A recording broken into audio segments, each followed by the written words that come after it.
I don't have a problem with Iran, the country, its history, its culture, its proud, proud people.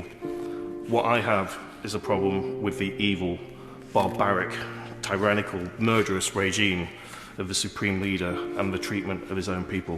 What we saw on the 16th of September with the brutal death, and I'd call it a murder, of Mahsa Amini, shook the world.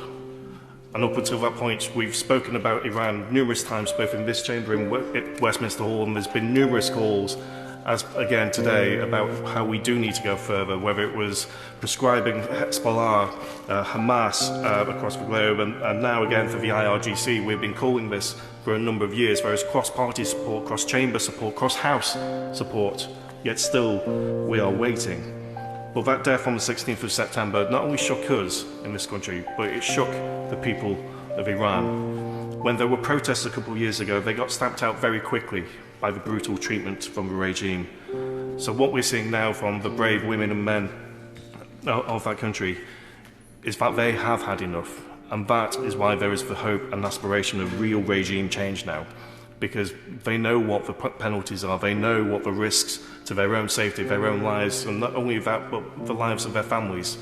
They know what those risks are, and they are still prepared to protest. And for that, they have not only our thanks, our solidarity, but our support as well. I think when we all watched the World Cup, there were many things we took from that, but that England and Iran game, what I took was the powerful statements by the Iranian football team, both before the match, during the singing of the national anthems, and then after the match, where they didn't want to stand by and support the regime. They didn't want to support what was happening in the country, and they made a very, very powerful statement. And we see that not only with the football team, but across all sports, where they themselves are oppressed. They have the fear of if they go back to Iran, they will be murdered.